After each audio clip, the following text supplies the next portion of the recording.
Bienvenue dans In Situ, l'émission qui vous plonge dans l'actualité artistique. La Fondation Guerlain a légué 1200 dessins d'artistes d'une trentaine de nationalités différentes au département d'art graphique du Centre Pompidou. 460 dessins y sont aujourd'hui exposés. Rencontre avec Daniel et Florence Guerlain, les donateurs, et le commissaire de l'exposition, Jonas Storr. On a acheté des œuvres, aussi bien de la peinture que de la sculpture que des dessins. Et il y a la collectionnite qui vous prend à un moment donné. Et le jour où on a décidé de créer ce prix de dessin, c'est-à-dire en 2004, on a regardé encore plus le dessin, les artistes qui faisaient du dessin. Et c'est une époque où le dessin avait repris énormément d'intérêt. L'école des Beaux-Arts avait complètement relancé le dessin. Et beaucoup d'artistes ne faisaient que ça d'ailleurs. Ils ne font que ça toujours. Tout n'est pas dessin. Le dessin s'arrête quand l'artiste crée une œuvre avec le dessin, parce qu'il y a aussi les dessins préparatoires pour préparer des peintures. Le dessin pour nous est une œuvre à part entière.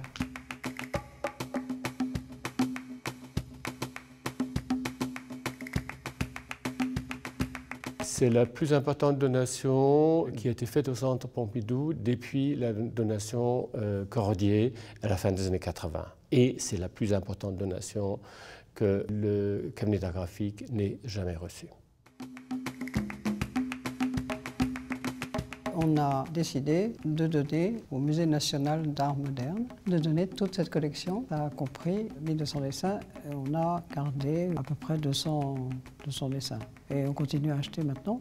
L'important, c'est qu'il y a des séries, il y a 38 nationalités, il y a 200 artistes. Nous avons choisi le Centre Pompidou parce que nous avons des intérêts, je veux dire, des intérêts tout à fait personnels et tout à fait gratuits. Avec Alfred Pachman, qu'on connaît depuis très longtemps. Jonas Storr, nous travaillons ensemble pour le prix de dessin, pour la sélection des artistes. Nous faisons partie des amis du Centre Pompidou, en partie du PAC. Et c'est un lieu assez extraordinaire, c'est comme un des premiers musées du monde. C'est une des toutes premières collections de dessins aussi, autour de plus de 20 000 dessins.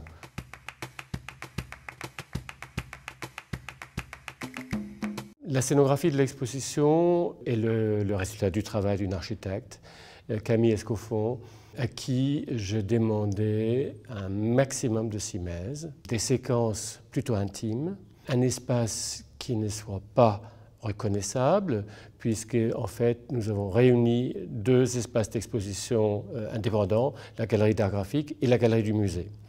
Et puis je lui ai demandé deux séquences particulières, un mur de 20 mètres pour Marc Boer qui est derrière moi. Je considérais qu'il fallait vraiment montrer cette série inspirée de Chris Marker, la jetée, et d'autre part un mur d'environ 15 mètres pour Sylvia Bechli. La collection des Guerlain est à voir au Centre Pompidou dans les salles d'art graphique au sein des collections permanentes du musée jusqu'au 31 mars 2014.